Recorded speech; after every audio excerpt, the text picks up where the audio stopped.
Kashif, I was going to move to you then, actually, and ask you if you've kind of benefited in that way from you in your writing and your career from any sort of kind of role model figures that there have been, and just that can be through kind of development schemes, or that can be kind of informally, I guess, and just the importance of that as well, of having those people you can look up to. Well, for me, it's quite different when it comes to writing. I didn't really have a role model or mentor. I kind of just did it.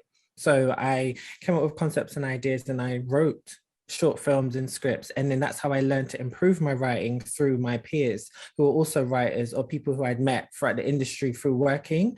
And so their feedback, I was able to understand about pacing and beats and knowing how to structure your writing for certain audiences. So because I've done online content, sometimes because it's short form content, you kind of want to get to the punchline quickly and then move on so people can keep their attention span. So I was able to formulate scripts in that way. But then when I wanted to write for more so TV, I'd be able to know how I can do the ABC format and, beginning, middle, and end, and be able to break up the message of the story of what a character is basically trying to get to throughout the whole, if it's an episode, a movie and stuff like that. And that's how I was able to learn really through just doing. And I think sometimes we don't do enough. And then once you get into the positions to get a role model, a mentor, they can take your writing to another level. And that's where you learn. And they appreciate what you've done. And they like that, wow, you've done all of this. And they understand that you're talented, but also you're passionate about what you're doing. So that's helped me in the long run. Yeah, and with the web series, was that for you then? Was that like a really important outlet, essentially, a way of getting your work, to other people, but also a way of actually kind of formulating your writing into stories?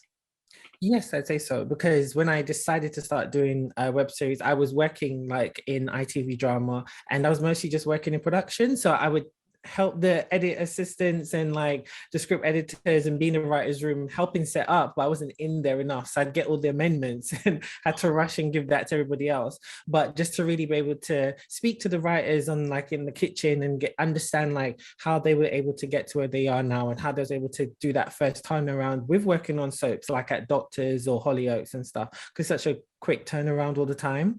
And so that helped me realize how I could potentially learn how to write on the go and know how to do it efficiently and quickly, but then also get a good enough draft so that you feel like it's worthy of being a shooting draft. And if you're directing or working with somebody closely who can put your project out there, then you're able to make the tweaks that you need. Chief, is that how you see it? I mean, do you come into your writing in that way through feeling and? Yeah, that's the way how I've had to do it as well. Like sometimes I come up with an idea and I will write, like if I get moments of inspiration in wherever I'm doing day to day, I will try and make a note of it and then go back to it. And then once I'm in a zone to be able to write, I kind of get in a weird writing zone and I can't put my pen down because I write everything by hand. I'm very old school like that. And yeah, I just have to get it out. And then even if it's not good, the formulas all over the place, I need to get those ideas out. And then once you go back and get feedback, at least I'm able to see where that ABC structure is. And I'm like, okay, there's the story, there's the message. But if you're writing towards deadlines, it's quite hard. Like you were mentioning before, like log lines, that's the last thing that comes to mind. I don't know what it's about. Like I know I've got like some sort of idea, but how I get there right at the end and then it kind of clicks because you're still going back to it before you feel ready to let anyone read like at least a shooting draft or maybe a final draft. And so once you get into that zone, you just kind of want to get those ideas out back and then go back to it and see how you can refine this storyline. Or then you might notice that this character is underdeveloped and that might be more interesting depending on what genre it is. So yeah. Good.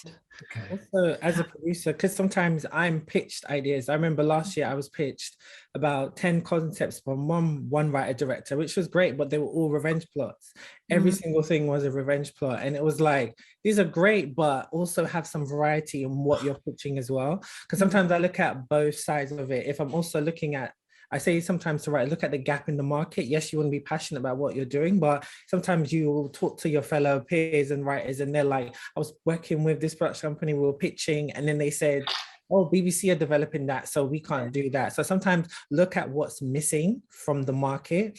And if it's in line with what you're passionate about writing, then also look at that as well. Because that's just what I've noticed. Because with the UK particularly, kind of like they want to do from what I've noticed, I could be wrong, they kind of just have one type of show airing at one time. If it's like a bigger studio in like America, they've got how many, like 5 or 6 soap operas about a family you're gonna see, you know, and there's constantly like that always going. So try and just see what's different and then see if that can get you through as well.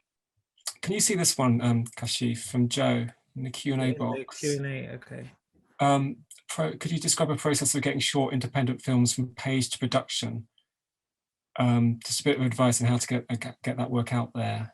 It's quite I imagine quite a lengthy answer, but if just a little sort of bit of advice, it would be really helpful. It's so hard because funding is always the big issue, trying to get money and stuff like that. I was very fortunate. I mean, not fortunate because I self-funded all the stuff that I did. So yeah, I was a hustler. So I was working multiple jobs, just trying to make sure I get money so I could fund it, like, and shoot on the weekends. So because I think you're 19, Joe. So I think just try and use use the network that you have to try and make something, and be very strategic about the scripts you're writing and how you're going to make it. So when I did my web series, I made it that I could shoot it in 4 hours.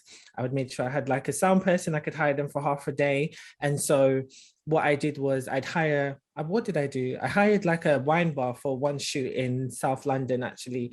And I shot in various different areas of the wine bar. So one looked like a coffee shop, one looked like a bar, the other part looked like a restaurant. Nobody can tell the difference, to be able to save time. And so I made it that it was about 5-6 minutes. And so it was just really easy. So with the web series, because it's short form content, I just wanted to get to the punchline there. So it was a comedy. So you got the beginning parts, and we got the middle, that's the big laugh, and you got the resolution, and then we're on to the next. So if you're going to do anything, just try and make sure that it's easy. Don't try to think too big, just keep it really simple. And it doesn't mean that you have to do like a drama or a comedy. I've seen some people create great ideas doing a sci-fi or horror.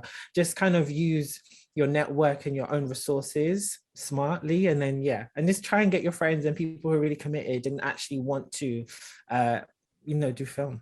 Hopefully that helps. I think that really helps. Thanks, Kashif. Yeah, Kashif, did you have anything on that, on what the I think it's really hard, but I think you can, depending on like a show or a film, you can really see a distinctive like voice in what they're trying to, the message they're trying to put out there. Like Jordan Peele, for example, with Get Out, Us, and Nope, that new film. We don't know what that's about. So I think it's all about the story you want to tell and how you want to say it. So I mean, Get Out has so many layers to it, but you still saw it as a horror film. So it's just how you want to tell that story, and that's what makes your voice be distinctive, I feel like. And if you want to take your writing and what you want to do to another level, that's what you've got to try and figure out. But it'll come to you naturally. Don't force it, I think, as well, because sometimes if you're trying to be so unique and different, you'll lose the whole point of what you were trying to write in the first place.